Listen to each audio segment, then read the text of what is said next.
So a lot of the videos that we do on this channel is geared towards the beginner watercolorist, letting go of perfectionism, learning the basics, building up on foundational techniques, and today's video is no exception because today I wanted to give you 7 tips that I would apply on how to improve pretty quickly in your watercolor journey. And so we're gonna be getting to painting. We're gonna do a beautiful, kind of not necessarily abstract, but very loose, expressive watercolor pear composition. I really hope you enjoy it. Let's get to painting together. Spraying down the palette. We have a nice mixed media situation here. So I've got my watercolor paper, but I've got some pastels for some really nice texture. And then I've got some colored pencils here for some different marks, some thinner marks, of course, a watercolor paint. And we're just gonna start putting marks on our paper however we see fit. So I'm gonna grab whatever colors start to speak to me, and we can just start making some of those classic pear shapes on our paper. So, we are talking about these 7 things to help improve your watercolor practice quickly. And for what it's worth, these are things that I have put into practice that I've seen were issues for me when it comes to the fear of the blank page. Now, if you've never heard of that, maybe you can resonate. Maybe it's something that you felt, you just didn't realize that you were feeling it. And so this idea that, what am I supposed to put down? What if I don't know what I'm supposed to paint or what I want to paint? What if I make something ugly? And so the blank page doesn't have to be scary. The first step that I would recommend for helping you to get rid of this fear that's not healthy, is to just start painting and doing something over and over. It's going to kill the fear that you have, and it's going to help you get to a place where you're desensitizing yourself to the fear. So if I'm doing pears over and over and over, that first pear, I don't know, I might be afraid that I'm going to make something weird, that it's not going to look like a pear, that I'm going to mess it up in some way. But by the 5th or 10th pear, I'm probably not going to care. I'm going to have my muscle memory kicking in. I'll get those shapes down, and they don't have to be perfect. And by using the mixed media, we're just adding that element of beauty and expression in our artistic journey, in the artistic endeavor of today. I'm going to kind of do this a little bit slanted. So I'm starting to intersect some of these beautiful pears and letting them crisscross together. Let's do some side-facing ones as well. So if you were to paint some trees, which I think we should soon on this channel, and I'm gonna do a pink one too, because why not? And you're a little bit afraid of how these trees were gonna turn out, but then you did a whole page of them. By the end of the exercise, not only would you feel more comfortable with the muscle memory, but your style would be starting to emerge, which is really what we want. Another pear right here. I like to just paint them from different perspectives and kind of twist and turn the brush. And you can see now I'm starting to get a lot more comfortable with this whole thing. At least I feel like it.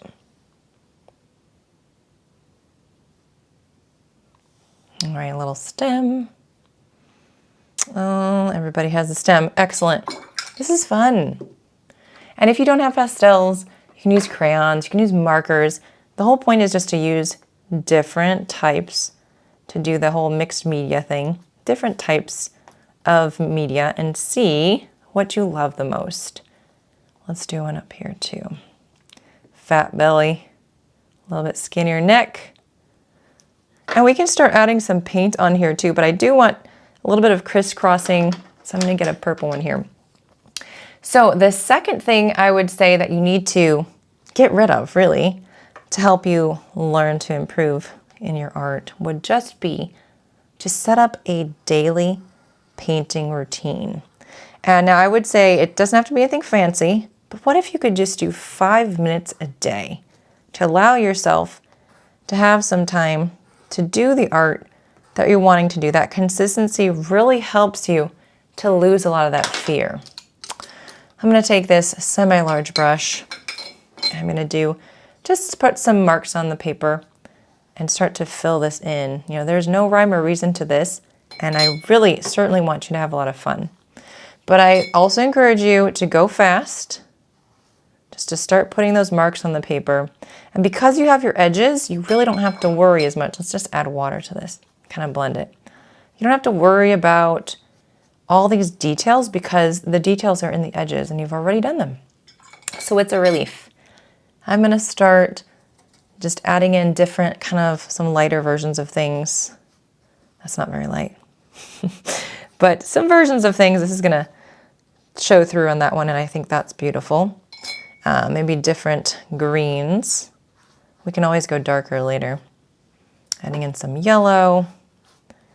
There's some dry brushing. Just pay attention to what you're feeling. You're expressing yourself. This is a highly expressive painting. Let's do some pink. That one got mixed up with the green. And you can go outside the lines too if you want to.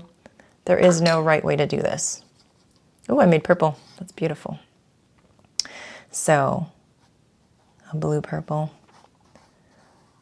I think what's great about this is it's this start of letting go. And if you don't normally paint and draw and all that at the same time, this might be easier for you to achieve that letting go because it's foreign to you. It's new and you don't expect yourself to be awesome the first time, hopefully not. So, okay, the third thing I wanted to say is to encourage yourself to make an ugly painting. So that is going to take away some of that fear as well and improve your watercolor. What does that mean? And what is ugly? And why are we using those terms? Some people get upset when I say that because some people think, you know what, we should embrace our art. We can never call it ugly because everything is beautiful. But guess what? I think that's just living in denial world. Because honestly, maybe you're not the same way, but I honestly feel sometimes some of my artwork is just downright ugly. And I, instead of being in denial, I like to admit it and say, wow, my brain is telling me this isn't cute. But I always like to say, what can I learn from it? How can I grow in this moment? What could I do differently next time that would increase my happiness in my outcome? We can always learn from the things that we're doing. Let's put some yellow in here. This is so fun. I'm enjoying this. If you are having a great time, please hit the like button and subscribe to the channel so you don't miss out on the art, but more importantly, the art chats, because we do a lot of that over here. If you have never been here before, there's a lot of that chit-chatting happening, and I find it to be so much fun. All right, some wet on wet here, adding in some other colors while it's still wet. I like expressive brush strokes. That may not be your style, or it may. Let's see, what else do you want to add in? Purpley color here. I hope that makes sense what I'm saying. You know, hopefully it's resonating with you. And, you know, practice should just be such a time where you can relax and let go and not worry so much about your process and not worry about if you should call your painting ugly or not, or if you should think that everything is beautiful. I mean, really, honestly, I think of it as, what can I learn from this painting? What do I want to keep doing and do it next time? And the things that I don't like, I won't do next time, or I'll strive not to. I like that this is a hot mess too. I think that's fun. I'm actually going to do another slice right here, filling it in. So another thing that can help take away that fear is to set a timer for 15 minutes. And I know I've shared that on this channel before. 10 minutes, 15 minutes, whatever time you have left or for painting in your day, set a timer for that. That looks like it could be a bird. Just put a little head on it, little beak, little feet. And set a timer and just paint for a little bit. Because the thing that happens is we often don't have time for our paintings, and that keeps us from advancing and improving. But if you say, I can just do 5 minutes, think about how many times a week is going to make sense for you, and strive for that, or strive for 80% of that, you know, stress-free. If you don't quite get it, that's okay. But you have a goal in mind, you know, of what you'd like to see happen. And I think that's valuable. So Just a little bit of time, and honestly, when I set a timer for 5 minutes, it's usually never just 5 minutes. Once I make the time, I kind of stick with it because I'm enjoying myself, but that's the whole point. Finding time and space to sit down and do the things that are important to you. And so if you've set a timer, you know that if you only have 15, it's okay, you can walk away. Don't feel guilty about it. Just know that you can always come back tomorrow and do more. All right, so let's see. What do you want to add to yours? I'm just kind of thinking about adding some deeper marks here and there.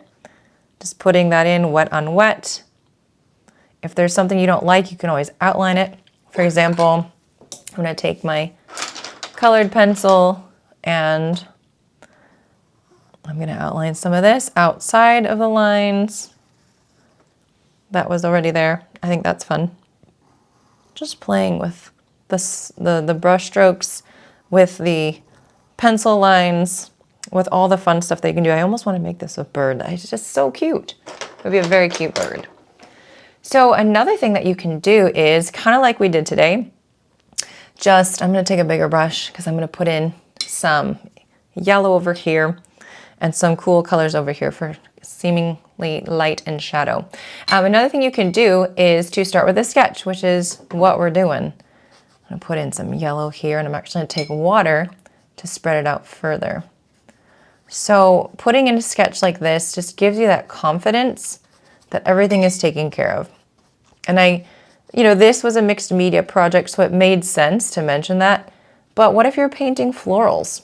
Put it in a sketch first. What if you don't like your sketch? It's okay. Go over it with a black pen when it's dry and clean up the lines. You can go in with markers and just play. But no sense in having a stressful time. We get so hung up. I like how that's melding together. We get so hung up on perfectionism, we just gotta let it go. And I know it's hard.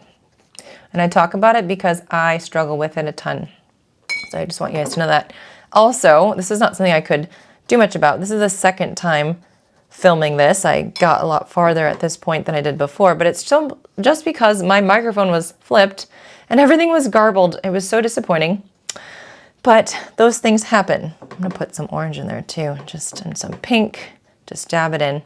There's so much of life we cannot control, and with watercolor especially when we're learning how to try to control the paint, so just let things be, just let things happen how they do. And I'm actually going to use this beautiful color instead of something darker. This is a lovely aqua. It's opaque. You know it has white in it, and it's so pretty. I love the contrast here, especially with this pink.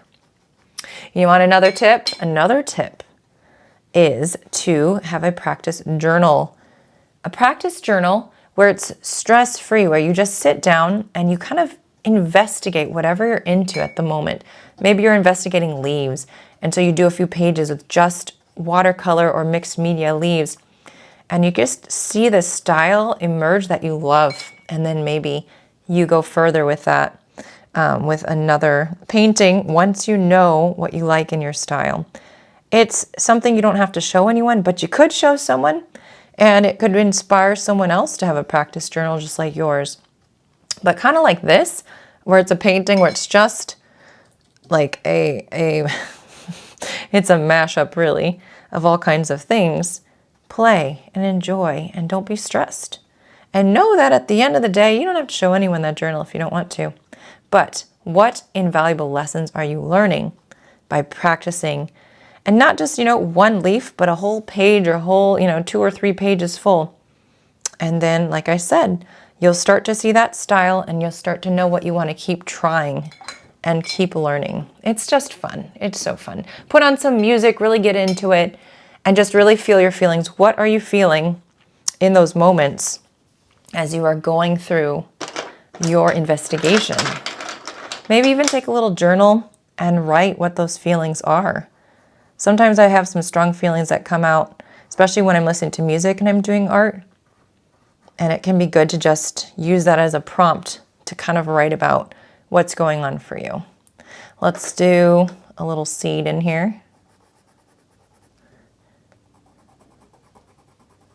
So the final part of this is I want to add in some expressive lines on this. A little extra texture in some places, and you can change up the color. You can outline things in a crazy way. As you're paying attention to what it feels like to just do something for fun and not be worried about what people might think or what you might think. It does not matter. This is not about thinking, it's about doing and being present and trying that on for size. Putting some little textural marks. Holding this like this just makes me feel like when I was a kid and just held things loosely and didn't care. I think we need to get back to that place. Have those moments when we don't care. My last but not least part is going to be just putting in some more bold marks. And you're going to get some resistance here with some of this because of the pastels. And that's okay. That's going to happen. Some really bold marks. It's okay if you get some blooms too.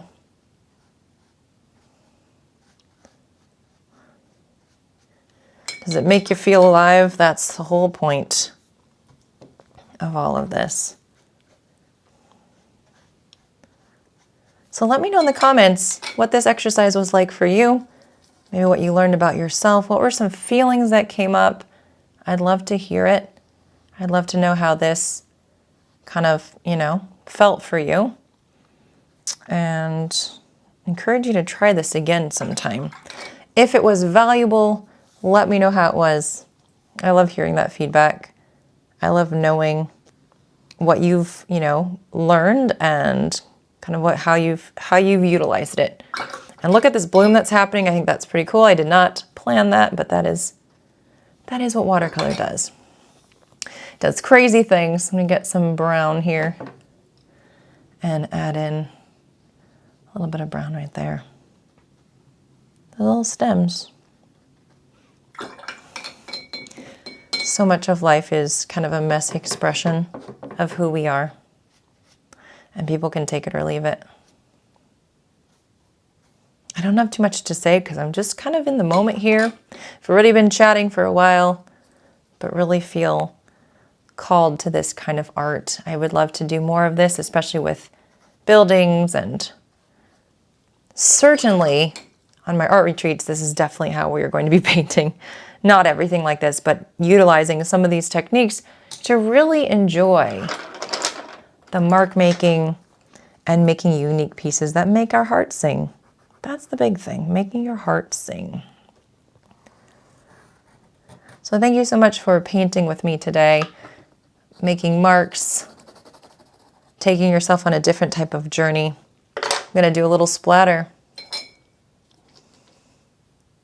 Really dark. And that's it, friends. So today we did our expressive and loose pears. To be honest, this project gave me so much joy. It's very different than what I usually paint, and I just decided to kind of paint with my heart, so to speak. It really gave me an excitement. Sometimes I get a little bored with watercolor flowers or landscapes, and it's just fun to do something new. I did want to remind you guys that if I have a class next week, the link will be below and you can sign up. It is totally free. I do still have some watercolor brushes that are available, but again, signing up for my watercolor retreat in France, it's linked below. We are going to have so much fun. Not only will we be painting and sketching and having a lot of delicious food and excursions and just resting and relaxing, we are also going to be doing some self-reflection. I will be giving you guys some journal prompts and some journals to be able to ask you these questions at the beginning of each class, just for you to reflect on things that you want to change, the growth, and maybe the direction you'd like to go in your life. It's just to help support us and kind of get that introspection flowing. So anyway, I hope to see you there. Space is limited, so make sure to sign up. And if you're not sure what to paint next, watch this video right here. Happy painting and happy mental health.